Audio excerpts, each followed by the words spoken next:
후보자께서는 12년 전에도 인사청문회를 한번 받아보셨죠. 네, 그렇습니다. PPT 내용 한번 봐주십시오.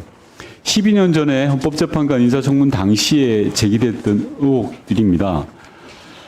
그런데요, 12년이 지난 이후에도 비슷한 의혹들이 또 제기됩니다. 네, 어떤 겁니까? 예, 다음 PPT 한번 봐주시면요. 장남이 이 대치동 아파트를 후보자에게 구매를 하시잖아요. 2020년에. 그죠? 그런데 이게 실거래가가 당시 31억에서 33억 정도로 하는 건데 후보자가 장남에게 매매를 한 가격은 28억입니다. 예, 그 설명 드려도 되겠습니까? 예, 왜 그러셨죠? 예, 짧게 해주시죠. 제가 사는 살았던 대치동 아파트는 짧게 부탁합니다. 예, 예. 잠깐만요. 요거만 좀 길게. 아니, 짧게 하십니다. 해주세요. 예, 제 예. 시간이니까요. 예. 예, 거기는 아파트 동수와 호수에 따라서 가격 차이가 아니요. 많이 나는 지역입니다. 둘째, 예. 그러기 때문에 그 당시에 저희 아들이 예. 감정평가서 2가지를 가지고 왔습니다. 두 군데. 예, 그러니까 이게 공시지가로 받았다는 말씀이세요? 아닙니다. 감정평가를 기초로 해서 예. 그때 31억이 나왔습니다. 예, 좋습니다. 그럼 그런데, 그 다 인정을 할게요. 예, 예. 뭐 후보자 저 자료가 제출이 다 돼 있습니다. 자, 그럼 다음 PPT 봐주십시오. 2018년 관보에 의하면 후보자의 장남께서의 재산은 7,300만 원이 예. 있었습니다. 그런데 예, 예. 2020년 이 아파트를 구매하실 때 예. 28억에 구매를 하시는데요. 예. 절반을 예. 이제 절반을 예, 14억입니다. 아드님과 며느리가 이렇게 같이 맞습니다. 분담하셨습니다. 예. 7,300만 원 재산이 어떻게 갑자기 14억이 되셨습니까? 2년 만에? 그 당시에 14억이고요. 예, 예. 그 중에서 임대보증금이 13억 5천 정도가 됩니다. 예. 그리고 거기에 또 장남이 그동안 벌었던 그 17년경서부터 18년까지 벌었던 돈이 있습니다. 네. 플러스 본인이 그 집을 살 즈음에 2억 정도의 자, 제가 사용을 설명드릴게요. 했습니다. 답변이 길어지니까. 장남이 제출한 자료에 의하면 예. 급여를 2억 5천 받았다 그랬고요. 그리고 처갓집에서 1억 5천 증여를 받았다 그랬고요. 대출을 2억 받았다 그랬습니다. 도합 6억을 구했다고 했습니다. 그죠? 처갓집에서 받은 것이 죄송합니다만 3억입니다. 아니, 저한테 주신 자료가 1억 5천. 그건 오늘 자료가 다 제출이 돼 있을 겁니다. 아니, 그러니까 오늘- 1억 5천으로 제가 알고 있는데 좋습니다. 아니, 3억입니다. 예, 좋습니다. 그럼 예. 7억 5천이라고 할게요. 예, 예. 14억에서 7억 5천만 해명이 되는 거고 나머지는 해명이 안 되는 아닙니다. 거예요. 그 자료 보시면은 자료를 다 보고 말씀드리는 거예요. 아니, 왜 자꾸 아니라 그러세요? 아니, 후보자님? 그- 후보자님 제가 다시 물을게요. 예, 예. 답변을 정확하게 해주시고 예, 짧게 예. 하시면 돼요. 예, 예. 14억에 대한 소명을 해야 되는데 예. 자제분께서 벌었던 급여가 2억 5천, 증여받은 게 3억이라면 3억, 그럼 도합 5억 5천이에요.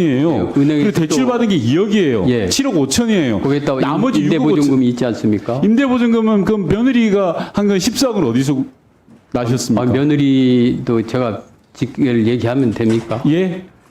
지금 의사입니다. 의사라고 해서 14억이 갑자기 생깁니까? 의사 제가 말씀드리는 제 거- 얘기를 말씀. 아니 잠깐만 제가 말씀드리는 건 이 재산 형성 과정이 투명해야 된다라는 투명합니다. 겁니다. 그 자료는 잠시만요. 이 자리는 예. 청문회 자리예요. 예. 국회의원은 국민을 대신해서 후보자한테 이 요모조모를 방금 물어보는 건 말씀드리지 않았습니까? 잠시만 예. 시간 좀 끊어주시고 위원장님한테 의사진행 발언 좀 할게요. 예. 위원장님 후보자가 계속해서요 의원들 질의에 대해서 본의원 질의만이 아니라 계속 일종의 뭐 이런 느낌이 드는데 싸우려는 듯한 느낌으로 계속 대답을 하십니다. 이래가지고는 네. 제대로 된 청문회가 전 진행되지 않는다고 생각합니다. 의원이 질의하는 질문에 답변을 하시고 시간이 부족하면 위원장한테 허가를 듣게 해서 나중에 답을 하면 됩니다. 지금도 본의원이 이야기하는데 계속 중간에 말을 자르고 들어오세요. 이런 청문회가 제대로 진행 안 됩니다. 분명하게 경고해 주시고 지적해 주시기 바랍니다. 저기 후보자님 제가 몇 번 완곡하게 말씀을 드렸는데요. 예. 네. 지금 송구합니다. 우리 청문위원이 20분이 넘죠. 예. 7분, 5분 이런 식으로 질의를 하다 보면 오늘 24시가 돼도 예. 사실 몇 차례 질문을 못 합니다. 예. 국민을 대표해서 질문을 하는데 사실 시간이 굉장히 제한되어 있어요. 예. 그러다 보니까 질문 과정 속에서 즉각적인 답변을 하고 싶은 마음은 있겠지만 질의가 계속되는 한은 질의를 다 들어주시고 예. 주의 깊게 메모하셨다가 예. 시간이 끝나고 나면 답변할 수 있는 시간을 간략하게라도 드릴 테니까 예, 알겠습니다. 질문을 충분히 들어주시고 바로 답변하고 싶다라고 해도 좀 참았다가 답변해 주셨으면 예. 청문회가 원활하게 진행될 것 같습니다. 예, 송구합니다. 계속 이렇게 하시면 주의드릴 수밖에 없어요. 예. 네네. 자, 그러면 4분으로 해서 다시 한번 질의를 하도록 하겠습니다. 네. 예, 질의 계속 이어가겠습니다. 자료에 의하면 근저당 채무가 없습니다. 따라서 28억을 전액 현금으로 구매했다고 밖에 본 의원은 생각할 수밖에 없습니다. 즉, 자제분과 며느리가 각각 14억의 현금을 만든 겁니다. 그러면 그 14억을 어떻게 만들었는지에 대해서 국민들은 의구심을 갖는 거죠.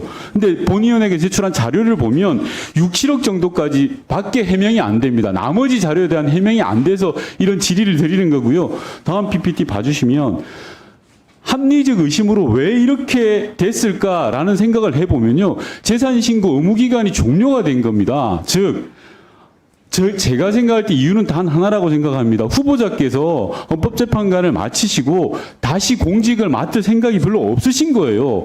그러다 보니까 이 난리가 났다라고 본인은 생각을 합니다. 나중에 억울한 게 있으면 답변을 하시면 되고요. 다음 PPT 봐주십시오.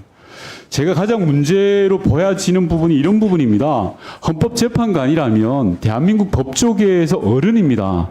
존경받아야 될 뿐이고 그 삶의 궤적 또한 그러해야 된다고 생각합니다. 그런데 후보자는 헌법재판관을 마치시고 정말 열일을 하셨습니다. 취업심사 대상이 아닌 시그니처라는 법무법인에 1년 근무하시고 곧바로 법무법인 화우로 옮기십니다. 그리고 회의 한 번에 중소기업 연봉을 받는 사회이사를 여러 군데를 하셨습니다. 과연 이러한 삶이 위법한 행위는 아니라 할지라도 헌법재판관을 하셨던 원로 법조인으로서 후배 법조인들에게 보여줘야 될 표상인가라는 것을 청문회에서 묻고 싶은 겁니다. 돈이 그리 궁한 것도 아니지 않습니까?